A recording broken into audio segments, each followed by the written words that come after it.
So then guys, you may want to wait out until 2027 and get the iPhone 20 and skip over the iPhone 18 Pro and the iPhone 18 Pro Max, because it looks like this is going to be one of the biggest releases of a new generation of an iPhone from Apple in the last, say, 10 years. And today I actually want to go over 10 leaks and rumors that we've heard about for the new iPhone 20.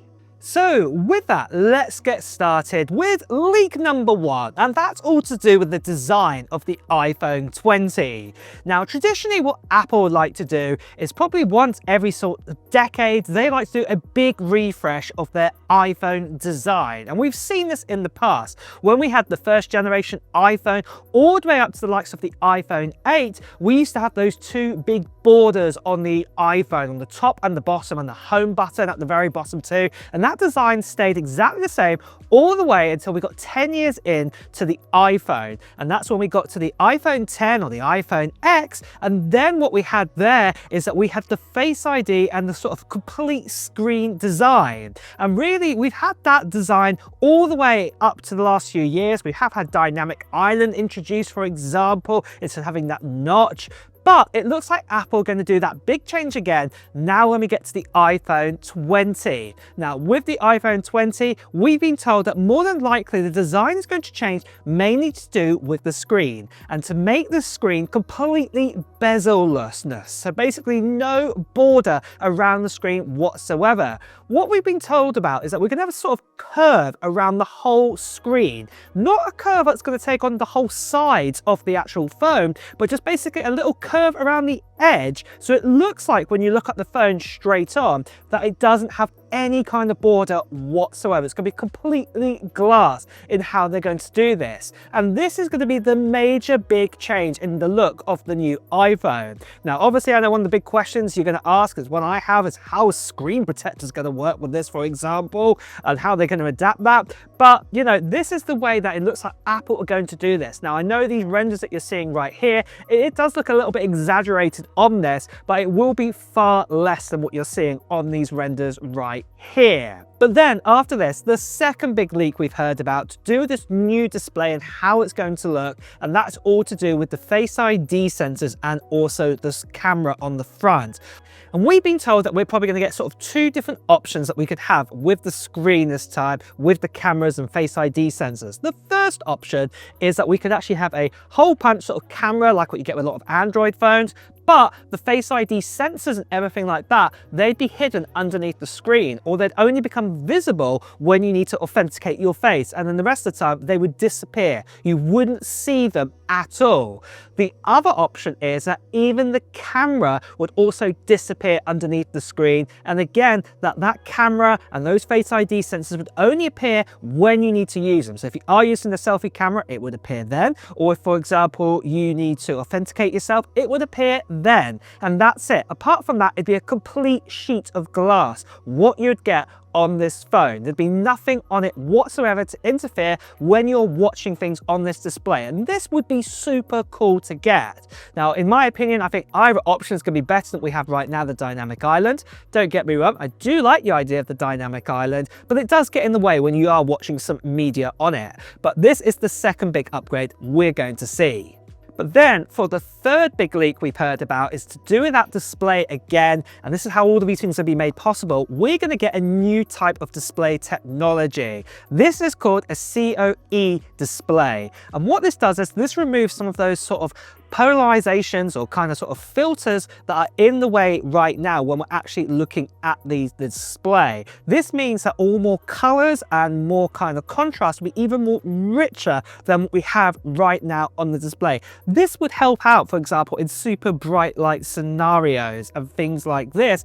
Also, it makes the displays even thinner. Now, obviously, having a thinner display, the big advantage for this, especially that phones are getting even smaller, is that we could compact that space up, and that means we could introduce a larger battery inside of the iPhone, what I'll get onto in a moment. The other thing as well is, I said that this is kind of like a waterfall kind of display earlier, what I talked about. Well, it means that even with this, that we can actually push right up underneath the display and still have that waterfall. It wouldn't be to say the whole sort of screen is a waterfall and it's just slapped on top, that you wouldn't use that space at all. It would even you could use that space underneath the screen where it starts to waterfall over the edge of that too, for components, batteries and whatnot with that. So this is definitely awesome to also have. Now, for the fourth upgrade after this, and again, this again is going to help out with battery life and things like this and components, what I'll get onto in just a moment, and that is, we've been told that we're probably going to get haptic buttons this time around. So I'm talking about the action button, the home button on the side, the power button, the volume rockers. All of those buttons are going to be haptic this time. And we have had haptic buttons in the past. So for example, when we had the iPhone 7 and we also had the likes of the iPhone 8, well, in the iPhone SE, well, the first two generations of that, they did actually have a haptic button underneath the home button. It wasn't actually a physical button. And it looks like Apple could introduce this to all the buttons around the phone. The big advantage, like I said, about this is that it makes even more space. Even though it might be just 0.5 millimeter more space inside the phone between the buttons and the edge, it helps out to increase more size for other components like a bigger battery, like I keep saying. So this again is going to be really good, and also it makes the buttons even more reliable than being haptic, because if you do get grit or something stuck in the button, it doesn't click anymore, well, that button dies completely and you have to get it replaced. Having a haptic button really does help out in this situation, that the button will just keep on working forever. So before we jump back into today's video, this video was brought to you by Sintra AI. Now, you guys know that I run Matt Talks Tech full-time, which means I am constantly dealing with YouTube comments, emails, planning posts, replying to people, and it honestly just never really stops. And that's exactly where Sintra AI has been a real useful tool for me. What Sintra does is give you AI helpers, which are basically like having virtual team members that can take on a lot of these daily tasks and speed everything up. I've personally been using the social media helper called Soshi, which has been great for drafting community posts, helping me reply to comments faster, and even taking parts of my scripts and turning them into posts for platforms like X or Instagram. And the key thing is, I still tweak everything so it sounds just like me, but it saves a huge amount of time getting started. I've also been testing their customer support helper called Cassie. And if you run any kind of business or deal with messages regularly, this is really useful because it can help draft replies, organize conversations, and basically act like a 24/7 assistant working in the background. Everything is inside one platform as well, with over 12 different helpers, support for over 100 languages, and your data is securely stored in the cloud with encryption, so it feels like a proper all-in-one setup rather than loads of separate tools. And if you want to check it out for yourself, don't forget to visit sintra.ai/MattTech or put in the code MattTech at the checkout to get an exclusive 72% off on all plans. And I'll leave that link and code at the top of my description, below here, and also as a pinned comment too. And again, that is sintra.ai/MattTech, or at the checkout, put in the code MattTech to get an exclusive 72% off.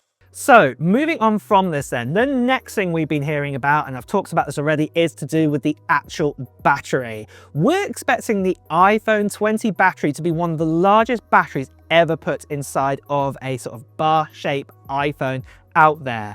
And this is going to be a big one because of all those enhancements to the body, what I just told you about just a second ago. Well, because of this, the battery could be even larger this time round. There is the potential that the battery could even be the size of about a 5,500 milliamp battery.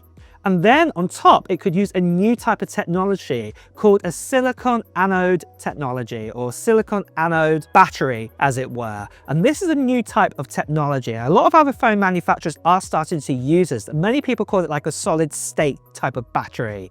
And what this does is it allows more compressed sort of milliamps into a smaller size of a battery. So we could have the same size battery we have right now, traditional one, but you could actually cram in more power into into that same size. So this would actually help out even more this time around. Like I said, we are cutting down millimeters here and there, or 0.1 millimeter, to actually get a slightly bigger battery in. This wouldn't increase it that much, but using this technology too, it would also make the battery even better to give us better battery life. And also, what's more importantly, this type of battery technology, the solid state one, also prolongs the battery life. So this means that if you've had the phone for 2 or 3 years, you know your battery health, what you see in your settings, this would last even longer. It wouldn't degrade so quickly compared to what we have right now.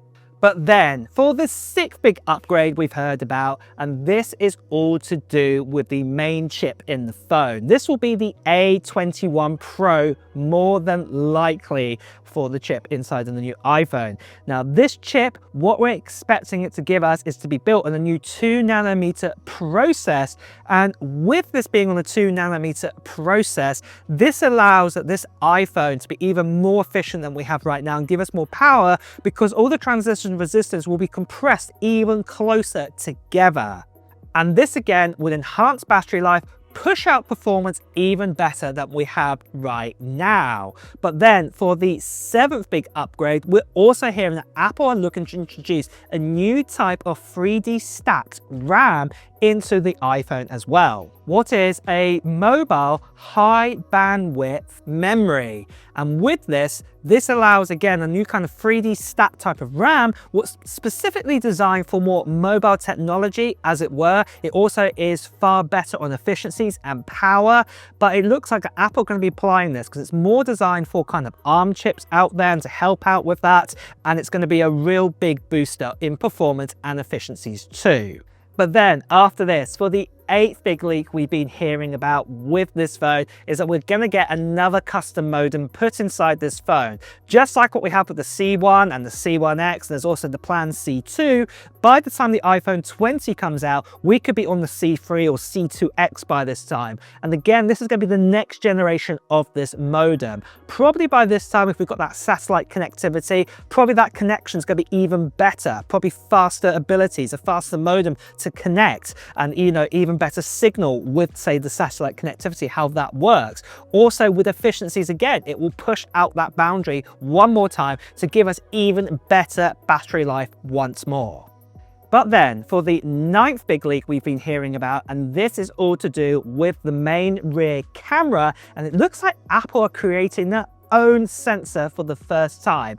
In the past, Apple have mainly used Sony kind of sensors, and they've also used a couple from Samsung, but this will be their own custom-made HDR sensor. And what we've been hearing about it is that it's going to have 20 stops of dynamic range, what is absolutely unbelievable. To put things into perspective, the iPhone 17 Pro Max has a 13-stop dynamic range. This would be a 21. So you can imagine this is going to enhance your photos even better. Now, more than likely, I'm going to say this is going to be for the main fusion sensor. It will not be for the telephoto or the ultra wide. It'll probably just be for the main one. But this is really, really going to help out with the iPhone 20. But then finally, for the 10th big leak we've heard about, when is the iPhone 20 on its way? Well, it looks like the iPhone 20 will be coming in the likes of September or October 2027. So like I said, this would be the 20th year of the iPhone release with this. So this will be really, really great to have it. So this is the time it's most likely going to arrive. For pricing wise, we're not too sure at this stage what Apple are going to do there. But what I would say is to remember that when we went from the likes of, say, the iPhone 7 to the iPhone 10, the price did increase by about $300 just at that time. Whether this will happen this time, we're not sure. But the main thing what I would say is that the price increase is potentially on its cards, but as we get closer to the release time, we'll probably can definitely confirm what the pricing is more likely going to be around then.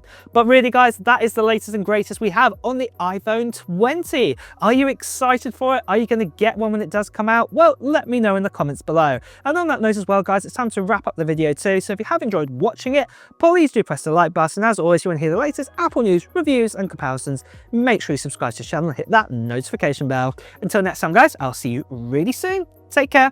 Bye bye.